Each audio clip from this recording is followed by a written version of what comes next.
This podcast was created on Messy. Create your own show today at messy.fm. Behind closed doors, I'm a fool for your love.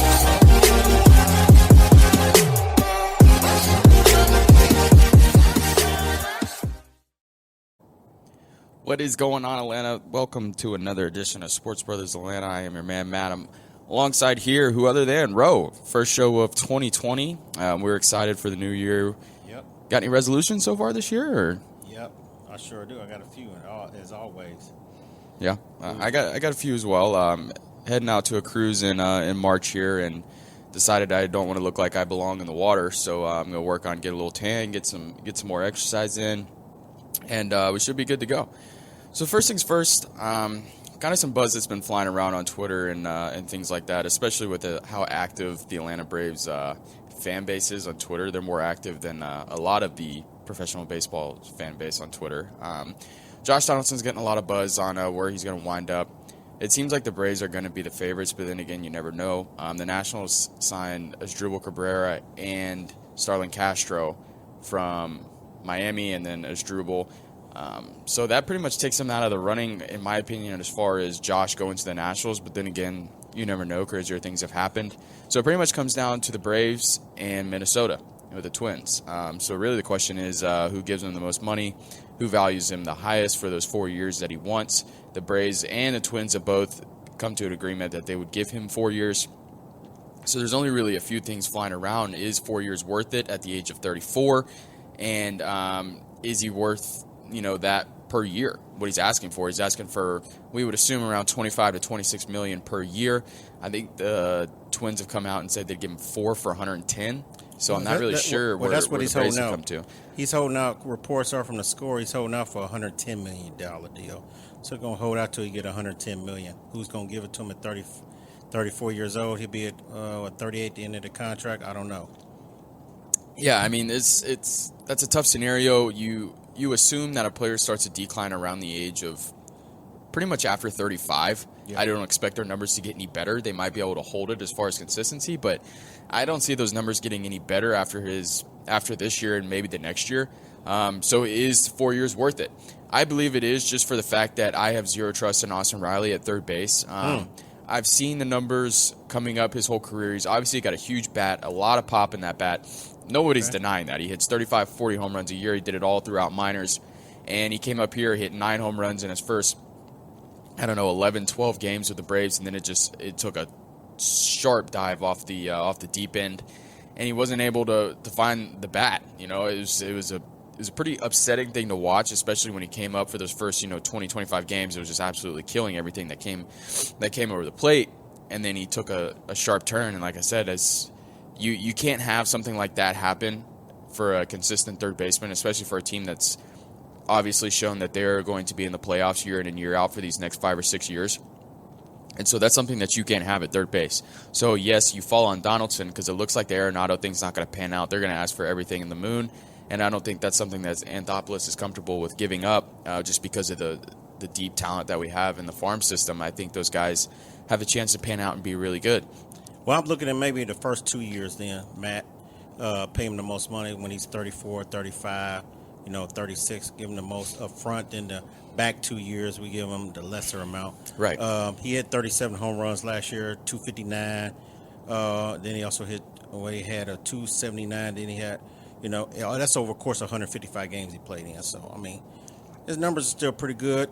Yeah, I mean, the biggest thing with MVP. Yeah, I mean, the biggest thing with him is that he stayed healthy. That was the biggest question mark coming in for the Braves this past year was Josh Donaldson going to be able to stay healthy? He's had the problem. He had the ankle problem. I think he had a calf problem, something like that. And that held him out for, the past couple of years.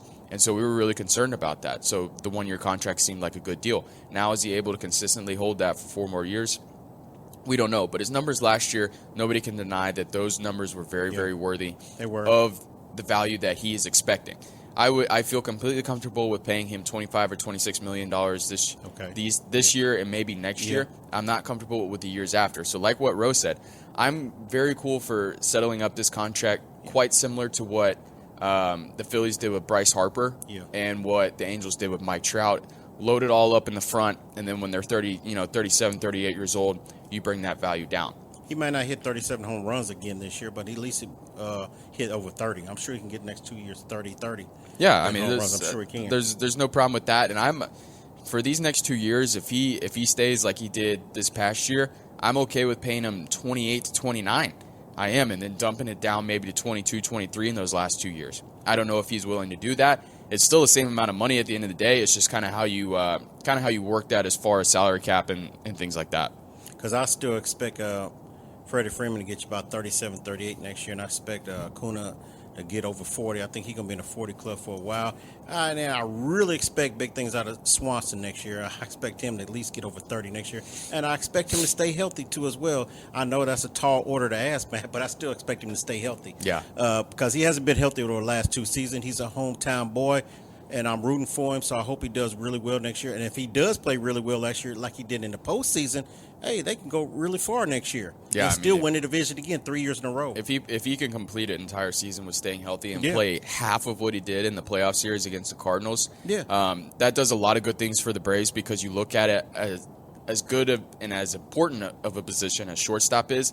If you're able to keep a hometown kid who you know is going to be willing to take that hometown discount just to play here, go home and sleep in his bed every single night, that saves a lot of money for the Braves. That puts money in their pocket and allows them to go spend it elsewhere. When you're willing to bring a guy in at shortstop, he'll be here for the rest of his career playing for $10, $11 million a year. That's something very important. Just so you don't have to go out and get somebody like Francisco Lindor and pay him $35 million a year. So I think that's very important that Dansby plays well this year. I think he will have a good year this year, barring that he can stay healthy, which, these past couple things have been kind of weird and kind of out there. So I expect him to have a very good year this year as well. Really, the only other question is the starting rotation. With Keuchel gone, Tehran gone, that obviously leaves 2 spots open at least. The only locks right now would be Soroka, Folty, and Fried, and then you've got the addition of Cole Hamels, who you assume would probably fit in that middle order right there, probably somewhere between the 3 and the 4 slot as far as the starting rotation. So really, you just got to fill out those bottom 2 spots. Do you give it to younger guys and kind of let them grind through it? We attempted that last year with Kyle Wright and Bryce Wilson to start out the year, and they were in Gwinnett before the new month hit. So we saw how that went for their first 2 starts, and they went out and had to go get somebody. So what do you do as far as those bottom 2 spots? I would go get somebody else. Maybe make a trade here. You got money for it. So it's really up to what Anthopoulos sees. There are some really good arms as far as the minor league system with Ian Anderson, Kyle Mullers. You've got options down there. Joey Wentz is another one. You've got options. Are you able to piece it together enough to get to the trade deadline and maybe some of these big time names start popping up, and then you can use those prospects and really go get somebody that'll jump you deep into that playoff run? I'm going to make a trade for a younger guy. I would do that. But, I got one more question, though, Matt, where it's really still stuck in my head. What if Josh doesn't re-sign, and what are we going to do with that third baseman? Yeah, that's the biggest. I think that's the biggest hole we got. I mean, to me, that's the biggest fear and concern I think that the Braves fan base has on Twitter, and I see it often, and I really do agree with them. Anthopoulos came out and said that they had options with platooning Camargo and Austin Riley. I really, really, really dislike that idea. Austin Riley is not consistent enough to platoon. Because for him to get consistent at bats and get better, he's going to have to be out there every day, and platooning him is just not the answer. With a big swing that he has, his bat finds a lot of holes. It's a problem for him to be a platoon guy and only play one out of every 3 games. I don't like that idea at all. I don't think Camargo's consistent enough to be a everyday third baseman. He was up and down this past year as far as Gwinnett and here. That's a big problem. And then it might be time to get greedy at that point if Donaldson decides to go to Minnesota. For some reason he winds up in Washington. I don't want him in Washington. You got to get greedy and go get either Chris Bryant or Nolan Arenado. Yeah. And you're going to have to trade for those guys because they're not free agents. And Arenado, I'd feel very, very comfortable with dumping a lot from the farm system to get him. Chris Bryant, not so much, just because of his health track. And there's still some argument and stuff like that going on with as far as his amount of years, his service years in the MLB. So they're still trying to figure all of that out. Arenado is locked up in an 8-year deal for a lot of money. Maybe if you could get the Rockies to pay just a little bit of it to make it a little bit easier on us as far as Liberty Mutual. We know how they work with their budget and things like that. So it would be important for that to kind of go down if Donaldson decides to go elsewhere. I think Donaldson wants to stay here. Being from Florida, I don't think that going to Minnesota sounds like such a candid idea. It's 35 degrees until June in Minnesota. So if I had the choice, I definitely would rather stay in Atlanta, closer to home. I think he had a really good chemistry in the clubhouse this year. You saw the enthusiasm that he had in that comeback game with Swanson and Duvall with those base hits. And I think he's just comfortable, like I said. So I think he wants to stay here. It's just a matter of if Anthopoulos can get it done as far as the contract. Matt, I don't know if the Braves are going to be willing to make a trade for Arenado. 8 years, $260 million. It's a lot to swallow. You might as well just give Josh Donaldson. You might as well give him what he's asked for, 110 for 4 years. But I understand. I look at Arenado's numbers here. He's averaging over the last 5 years. He's averaging 155 games, which that's impressive. And last year he's coming off 41 home runs last year. Wow. I mean, those are impressive numbers. He has an option out clause in 2021. So I don't know. He has, and you might not get him that long because if he has an option out clause in 2021, he can opt out of his contract. He didn't even ask more than the 260. And I know the Braves are not into paying players that much money, and also the fans don't want the team to invest in that much money in one player too, also as well. So I don't know if Arenado will be the right direction for us. I know we're desperate at third baseman, but man, that's the only reason I mentioned it is that if Donaldson goes elsewhere, they're definitely going to get desperate because they know in the back of their minds. I know Anthopoulos said it in the winter meetings and stuff like that they feel comfortable with platooning Camargo and Riley, but in the back of their minds, they know that's not a comfortable thing, and that's going to be a regression for them. And once again, very competitive National League East this year. We saw the addition that the other clubs have been making. The Braves did really good things. They tightened up that bullpen. That bullpen's not going to be an issue this year. Yep. Where we lost a lot of games late due to the bullpen early on in the year, and then it finally tightened down after the trade deadline once we got those guys, and now we brought them all back, and it looks like it's going to be a good year for the bullpen as far as the late innings go, and not having Luke Jackson run out there in the 8th and 9th inning. I'm just about to bring him up, man. Matt, you must have been reading my mind. I was like, man, this dude Luke Jackson. Remember I told you I was pulling out my hair all last year? Yeah. Look, for his closing, I can't have him out there, man. Why don't they just get rid of that dude? Yeah. Well, I mean, he's going to be a good arm to have in the pen just for the fact that we've got so many other staple pieces in the back end right now with the addition of Will Smith. We signed Martin back. Got Green. We signed Green back. We got Melanson back. This bullpen's tight and it's not going anywhere. Nope, it ain't. So I feel very comfortable with our starters going 6 and our bullpen taking us home. I really don't think that's going to be an issue. Because a lot of our games we lost in the closing innings. Yeah. A lot of I don't know the exact numbers, but I'll at least say at least about 25 games I know was lost where we a lot of those were early too. Yeah. Because I mean, if you don't remember, guys, until the middle of May, the Braves started out 18-20. Yeah, they were 18-20 until Snicker finally made the decision to flip that lineup and put Acuna back in the leadoff spot, and then something just sparked for him, and we rode it all the way to another. Yeah, because he started off in the 4th, and they moved him up to 1st, and I think that was a great thing. But now the question is, are you going to move him back to 4th, or are you going to keep him in 1st? No, I mean, considering that we get Donaldson back, which I think we will, I think that order is going to stay the same. I think Dansby moves up a little bit just for the fact that that he showed what he's capable of in that playoff. I mean, he did. He single-handedly carried us to a few of those. He gave us one of those victories for sure in that game in St. Louis. Yeah. And that's just something that we're going to have. I feel comfortable with him hitting, in my opinion, in the 5-hole. And putting Markakis behind him in right field at 6. I like that. Just because Dansby has the ability to drive in so many runs. I think his confidence is sky high after the playoff series, and I believe that he's finally kind of gotten his feet in the ground and that he's finally ready to show everybody what he's capable of and why he was that number 1 overall pick a couple years ago. And only concern is still his health. That's it. Yep. Last couple of years, his health. And a lot of people's gonna be like, man, he need to eat his Wheaties more. Yeah. So as we eat more fruits and vegetables, he's gonna have to. And as long as he stay healthy, I think they're gonna get better this year. I think they can win a 3rd division title again. Yeah, I don't see that being a problem. I don't either. I don't look for the Nationals to win another World Series again. I don't see that happening again. I forget that. To be completely honest, I forget that the Washington Nationals won the World Series. You know, me and Matt, we were talking about towards the end of the year. I don't know. We made the right decision if the Braves lost those last few games on purpose to drop down and seed. I don't know. I don't know if they came back to haunt us or what, but I don't think playing St. Louis in the first round really was good for us. Yeah, I mean, we were just considering the fact that looking back, I don't like that. Well, you look at who you were going to face in the Dodgers.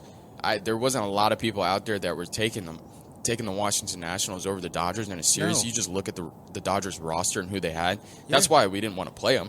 Well, I mean, you look at the St. Louis roster, and we were better than that team. Is the worst part about it. We were clearly better than that team. Yeah. They were just riding on a hot streak because they had to play so many meaningful games down the stretch that they caught the Braves a little bit off guard. That first game was really tough here in Atlanta with the way that went, with Martin getting injured and having to bring in Luke Jackson in that pen and giving up that big home run.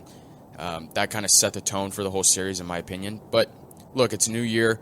The Braves will be starting up here soon. Pitchers and catchers report around Valentine's Day weekend, which is in about a month and a week. They are headed to a new spring training facility in Northport down in Florida. Brand new facility. It's really cool. Go on their website and check it out. Check some pictures of it out. It's going to be really cool for those players to kind of come in and experience that. Get a little pep in their step for the season. That's going to be a battle like it was this past year. You got probably about 7.5 weeks to the first preseason game. Yeah, so it's not far. It's coming up closely approaching. Hopefully, we can get Donaldson in here and get back to the top of that NL East. Yep. So the national championship game is 1 week away. Coming up here on January 13th, 2020, the brand new year. LSU versus Clemson. Bound to be a very good matchup. Two very good offenses, two very good defenses. This is going to be the closest game that LSU plays all year. Yeah. This is the toughest team that LSU is going to play all year. That Oklahoma crap was just not even. I watched that game again. They had it on SEC Network today on a replay. And you want to talk about just blatantly beating the brakes off of somebody and just sending a message to the college football world as a whole. Stop putting Oklahoma in the playoff. I don't know how many more times people got to say it. Was that 4 years in a row? That's the third year in a row they've made it. Yeah. And no, fourth. You're right. It's fourth. Yeah, so fourth year in a row, and they lose every time. Yeah, they do. Badly. I mean, it ain't like it's close. The closest one they had was the run with Baker Mayfield and Georgia in the Rose Bowl. Yeah. That was a classic of a game. It was. Unlike this past one that they played in Atlanta, that was not a classic of a game. That was a beatdown. They weren't even close to being in the same ballpark as those guys. I think any of the top five teams in the SEC could have single-handedly beat Oklahoma like that. But who else were you going to put in there? Yeah, I mean, we talked about this last time. We talked about this last time. Who else were you going to put in there? Yeah. I mean, if you listen to the selection show, the conversation was between Oklahoma and Georgia. So that's the kind of stretch they had to go for. As far as who was going to get that fourth slot. They had to compare Georgia, who just got beat by 27 the day before. Yeah. And those were the two teams they were comparing I don't know to if get that fourth spot. Their defense is really weak next year, Oklahoma. I don't see any top recruits going there like that to shore up their defensive problems. And then they're not going to have their quarterback next year. So all the quarterbacks are going to the NFL now, and Jalen's going to be next. So you really don't have nobody back up. They're going to have to get some young guys in there, freshmen and sophomores in there, play quarterback. So I don't look for them to make the playoffs next year, but hopefully I look for Alabama to be back though next year. Hopefully not. Well, they're going to have to do it without star quarterback Tua Tagovailoa, who today announced that he is going to go to the NFL and forego his senior year. I don't like that decision, at Alabama. Like it or not, he is going, and he's going to be the second quarterback taken off the board, in my opinion, right after Joe at number 1 to Cincinnati. I believe that Tua is going to fall to Miami. Yeah. And I think that's going to be a very good fit. I think they've got talent that is on the uprise. I think they've got a lot of potential. As you see, they hand it to New England every year. We'll get to that later, but, yeah, New England. How's that hip going to be?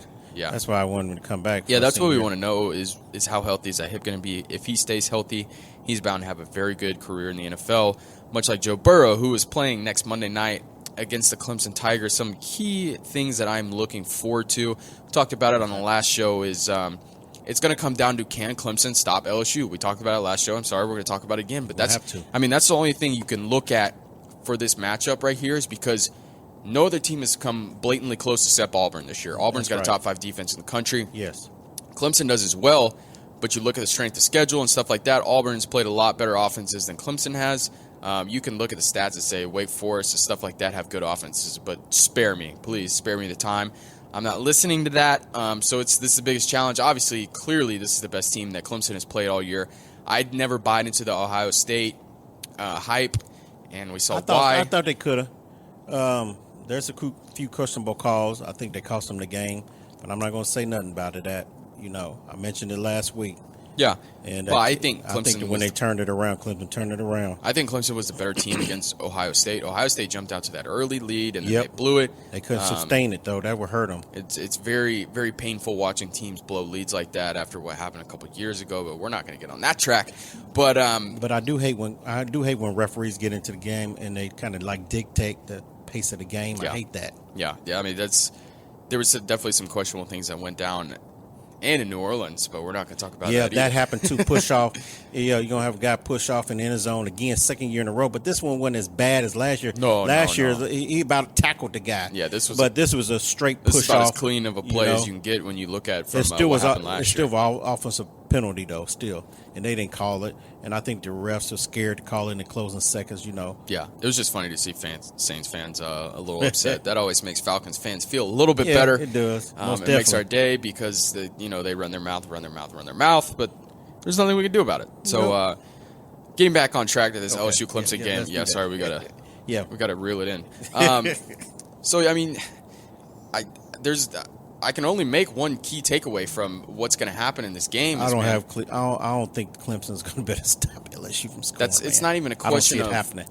I don't question Clemson's offense at all. I don't question their offense at all. I don't even really question their defense. It's just, can they stop? Yeah. Because I know this Clemson defense is good. I know they are, but I mean, what are you going to do? I mean, there's so many things that is going LSU's way. They put up 50 points in the first half against Oklahoma in the semifinals, and it's like, man, I mean, how do you? I don't know. It's going to be a tough one. I think I've had some time to sit on this. We said we were going to make our predictions on this show. Okay, let's go. So I'm going to go ahead and throw it out there. I will go LSU 42, Clemson 35. Okay. I'm close to that. I was thinking in my mind 41 LSU, Clemson about 32. Okay, so we're not far off. The line is LSU minus 5.5, so they're not even a full touchdown favorite. Yeah. But I've seen the line kind of wager in between 3 and 7 on some sites. Over under set at 69.5. I will clearly take the over on that. I think there will be about 75, possibly 80 points scored in this game. One of the highest scoring college football championship games I think there's ever going to be. Just for the fact because LSU's defense does get questionable at times. It does. Like you said, they give up a lot of points. I know they give up a lot of points, but they score a lot of points. Joe wants to go out on top. Yeah, for sure. This is okay. Gonna, he knows he's going to be the number one pick in the draft. He doesn't want to leave with a lose. No, he wants to go out on top. He already knows he's going to be the number one pick in the draft. He wants to go out on top. And then Lawrence will be back next year.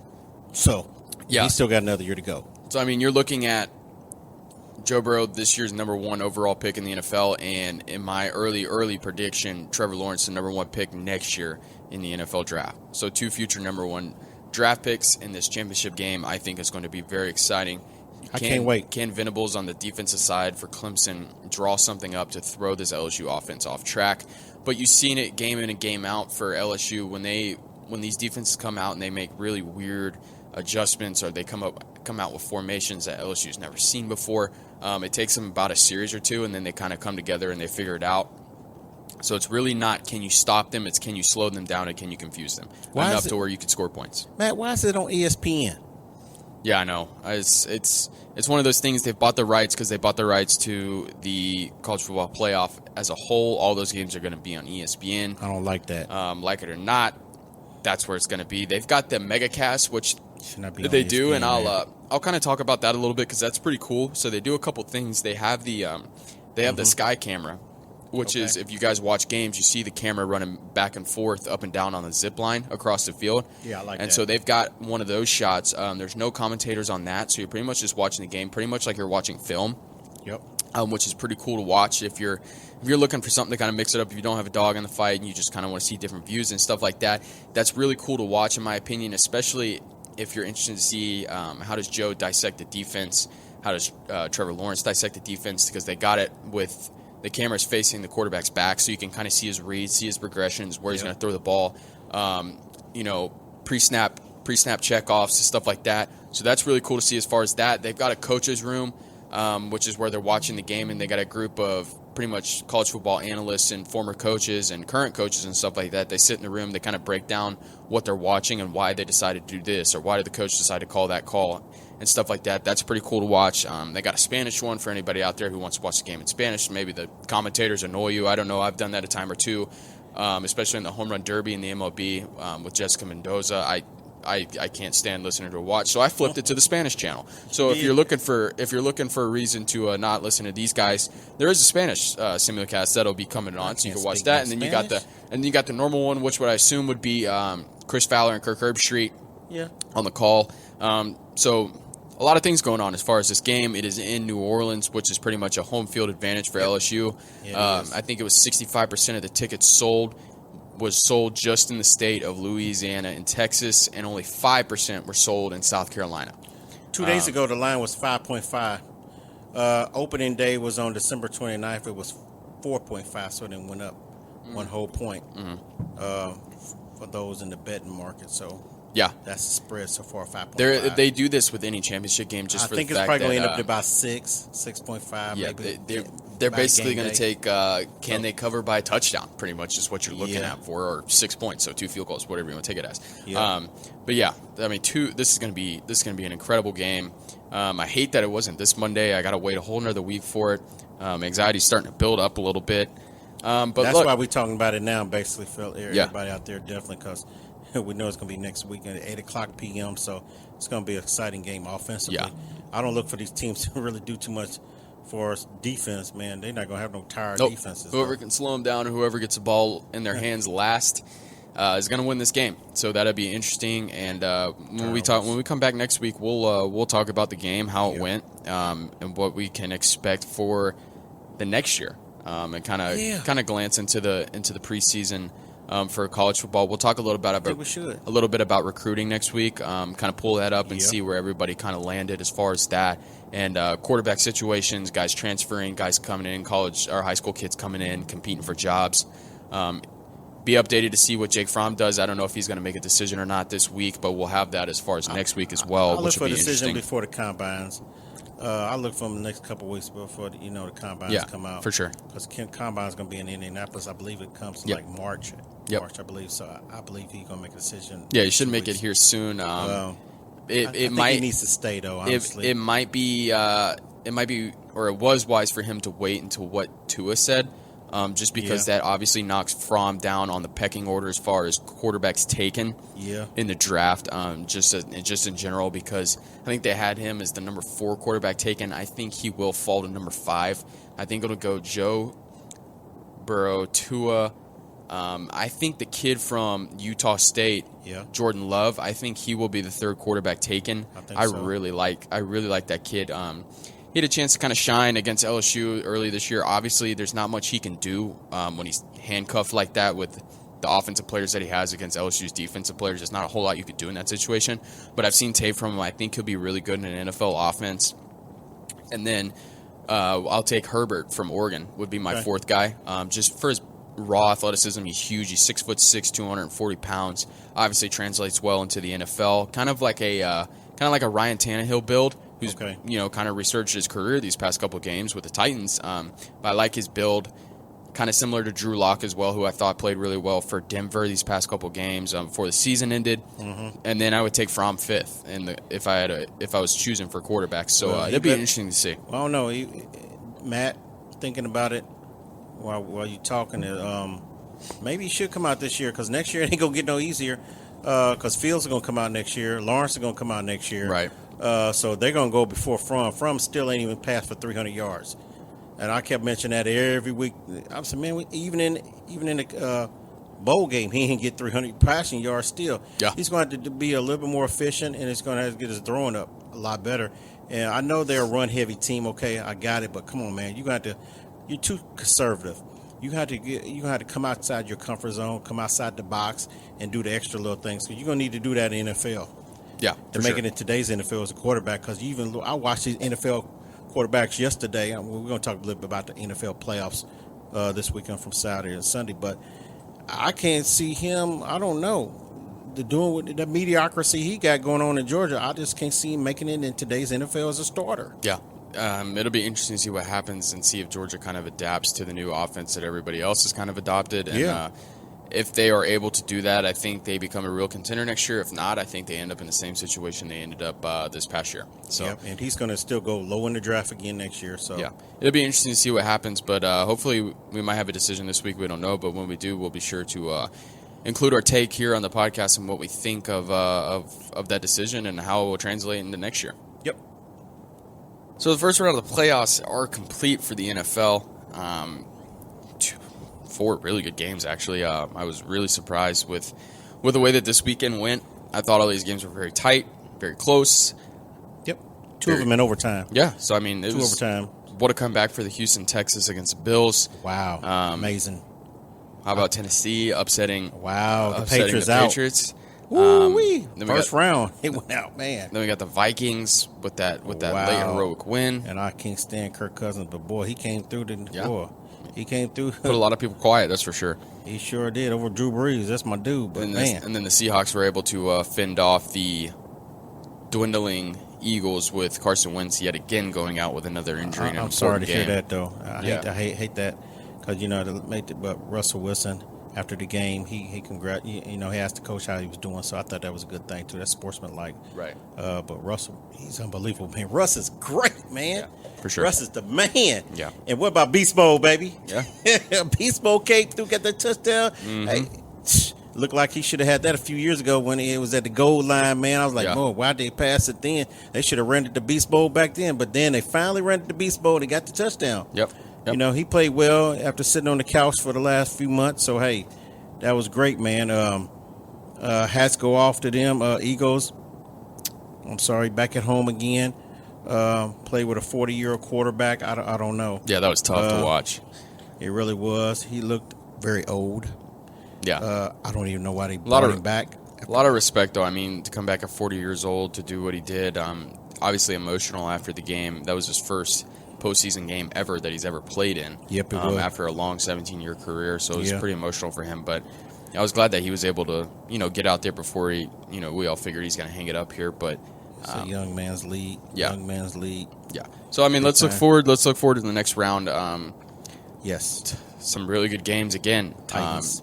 Ravens. Yeah, Titans, Ravens. That's going to be a good one. Derrick Henry, 182, leading the way. Week. Oh my God, 34 carries, 182 yards. Man, like we was watching a video game. Yeah, and then the Chiefs and the Texans on the other side of the bracket, I guess, for the AFC will also be a barn burner. I would like to see Mahomes play. I would. Not a lot of times you get to watch him play. As far as cable works around here, you get one more game and then you get the Falcons. That's gonna be a beauty game Saturday.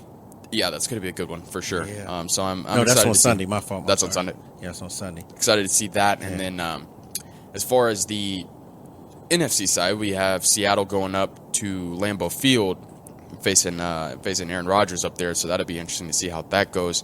I expect it to be cold and snowy, but they just kind of experienced that in Philadelphia, so I don't think that'll be too much of a problem. And then we got a less favorable game. Yeah, and then we got the Vikings and 49ers.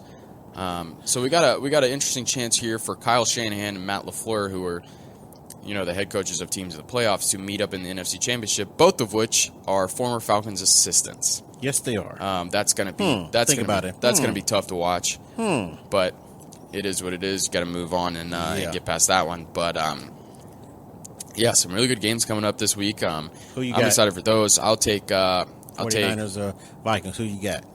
I'll take Vikings, Packers, Chiefs, Ravens. I was just looking at the camera, make my facial express. I was like, I don't buy into the 49ers at all. I really don't. I don't buy into them one bit. As you saw with the Falcons. I do not trust Cousins. He's too inconsistent. He's up and down. I trust him more than Jimmy G, though. I do not trust Garoppolo. But I like San Francisco's defense. Yeah, I do too, but I don't think it's going to be enough. Garoppolo's okay. I'm gonna go out on a limb. I'm gonna go with the 49ers. I'm gonna go with the Ravens. I'm gonna go with the Chiefs, and I'm gonna go with Seattle. Even though I know Seattle's probably gonna have the toughest time trying to go up there to Lambeau in the cold and win. But I'm gonna go with Russell Wilson. He ain't let me down so far, so I'm gonna go him in beast mode. I'm ready. Right. That'd be interesting to see how that goes. I think Lambeau Field's just a hard place to win in general. It is. It is. So, but I'm expecting a miracle. From them. But the Chiefs, I like the Chiefs in the AFC Championship game against Baltimore. That's going to be a beautiful game. Yeah, that is. Yep. So my picks here, I got Chiefs and Baltimore making it to the AFC Championship, and then I've got the Packers and the Packers and the Vikings meeting in the NFC Championship. So kind of an NFC North clash here for the NFC Championship, and a chance to go to the Super Bowl. I can't talk right now, but for a chance to go to the Super Bowl. So, some really good games this weekend as well to kind of lead us up to the National Championship on Monday night. So a really good weekend of football. I'm excited for it for sure. I enjoyed these past postseason games. I've had a hard time watching them just because it's hard with the Falcons. Not really dogging the fight. It's always a little tougher for me to watch the NFL compared to college football. But I did enjoy these games this past weekend, and I'm definitely looking forward for those coming up on this weekend. So yeah, me too. Definitely ain't a lot to talk about there, but that's cool. Yeah. So I guess this comes to the point of the show where we got to talk about the other team that is playing right now in the city of Atlanta, and that would be the Atlanta Hawks, who did pick up a victory against the Indiana Pacers. My hometown team. Yeah, and they played well. I'm sorry that had to happen to you, but hey man, I like the Hawks. I'm a Trae Young fan. Okay, so hey, it's all good. Yeah, and deserving enough as he is the leading voter as far as guards for the All-Star game, as he should be.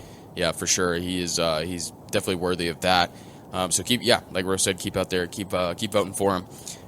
It'd be cool to see him in the All-Star game. Just a true talent right now, and I don't get too optimistic about that win against the Pacers, although they are a playoff team right now. You look at that as a playoff team, but the Hawks are a long way away. And look, I don't know. Maybe we'll see. Matt, at the game, they put one stat up on the Jumbotron up there, State Farm Jumbotron. They put one stat up there. Going into the second half of the schedule, where I really didn't think about, I was going to try to take a picture of it. They play in the second half of their season. The Hawks will play most of their teams, about 60% of their teams that they play against have under 500 records. That's big. That's big for the Hawks, for sure. So, as long as you keep Collins and these guys healthy and you get Parker back, which he's hurt again. But, he's sick. Sick, not hurt, but yeah, he's sick. But, get Cam Reddish back and some other guys and start to gel after the All-Star break. I think that's going to be good for them. It's going to build their confidence up, and I think they'll be able to win some more games. And because still, I'm going to hold out hope for the 8th spot still, since I put them in there at the beginning of the season. So, but Trae Young, look at one stat I was listening to this morning. Trae Young has, when he played Saturday night, that's 6 games over 40 points he's had in his 2-year career. There's only 6 other players that have had over 40 points in their first 2 years, and he's one of the 6. Yeah. Amazing. Yep. So the Hawks actually do return to action tonight. They are playing the Denver Nuggets at home. Yeah. We'll see.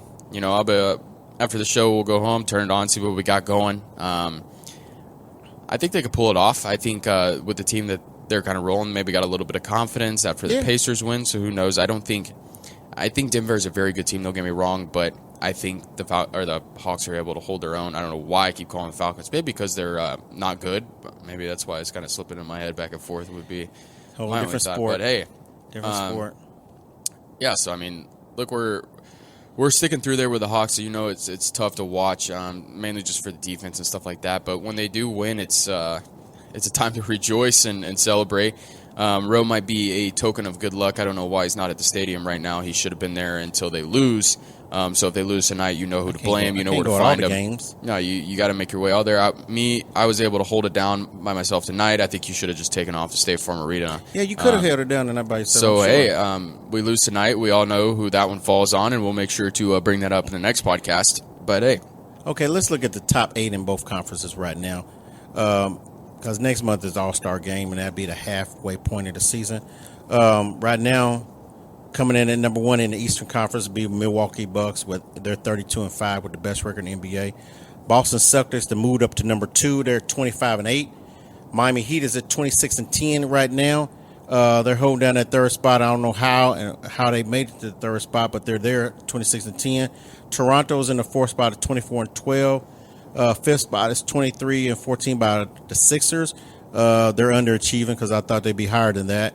The Pacers, who the Atlanta Hawks just beat, they're in the number 6 spot at 22-14. And you have the Nets, who I ain't even having the playoffs coming up. They're 16-18. They're under 500, but they're in the 7th spot. So that's why I give the Hawks a chance, because the 7th seed in Eastern Conference is already under 500, and then the 8th spot is definitely under. The Magic are in the 8th spot at 16-20. Right there in the 8th spot. So you got 2 teams in the 7th and 8th spot in the East are under 500. Yeah, I mean the Hawks are only 8 games behind Orlando right now. Yeah, which is still a lot of basketball to be played. I don't expect Orlando to go on any kind of run, and no, I don't either. So that'll be. I mean, it's still definitely. I think Kyrie's probably done for the year. I think he's going to end up having surgery. I think he's going to be done. The Lakers are number 1 in the West at 29-7, which rightfully so. They've been playing pretty well. They need to keep it up. But Denver Nuggets, who the Hawks is playing tonight, is number 2 seed in the West at 24-11. I would love for them to beat them tonight. Yeah. Houston Rockets they moved up to number 3 at 24-11, which I had them in the number 1 seed. At the end of the year, I had Houston Rockets at number 1, and they're at number 3. The Clippers fall to number 4, 26-12. That's actually where I had the Lakers at, I believe, at the end of the year. The Jazz is in the 5th spot at 23-12. The Mavericks, which I didn't even think they'd make the playoffs, but right now they're in the number 6 seed at 22-13. And the 7th seed is the Thunder at 20-15. I didn't have them make the playoffs either, but they're in the 7th seed. In the 8th seed, which is below 500, for the only one team in the West is below 500. 14-20, which the Spurs, I definitely didn't have in the playoffs, but Matt did. I believe Matt had it making the playoffs, and so far they're in the number 8 seed. I really had Portland Trailblazers up in those higher seeds, but they're number 10 at 15-22 with Carmelo Anthony, who doesn't play any defense. So, but Lillard and McCollum, they look like they can't get along with Carmelo. There's only one basketball, and these guys with Whiteside, who's new to the team, it's like there's 4 guys, going for one ball. So they're struggling out there. Maybe they need to change coaches. Who knows? And then hopefully I'll look for the Pelicans, who I had a number 8 seed. Hopefully we get Zion back sometime this year. Maybe after All-Star break with Zion back. Yeah, that would be good for the league as well. I think so too, because I saw him dunking the other night in pregame. Man, he was looking good.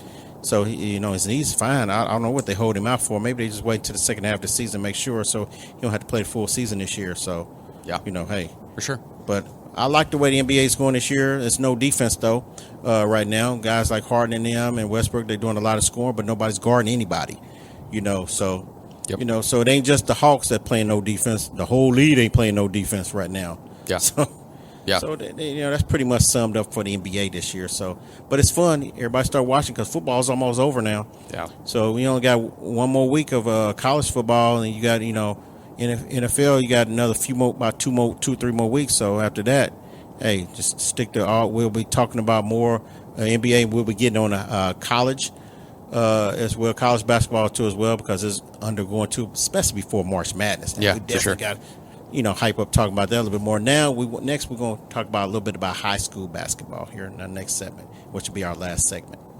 Well, why don't we just go to it? Oh, we can go to it right now.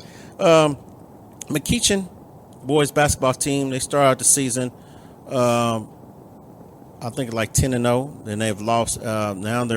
They've lost 4 games in a row, but all the 4 losses, 3 of the losses out of 4 came to out-of-state schools. I believe Grayson is the only school which is number 1 in the state right now for Georgia is Grayson. They're like 13-1 at number 1. McEachin has dropped 4 games. They're 10-4, but they still at number 4 seed.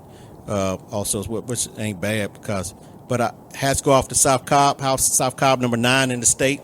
They're looking really good. I don't think they've been there in a long time. Up in the top 10 seeds, definitely. You remember anything since they've been up there, South Cobb? No. They're playing outstanding basketball, so any of y'all in the area want to get up to South Cobb, watch these guys play. They're really good this year. Hillgrove sucks.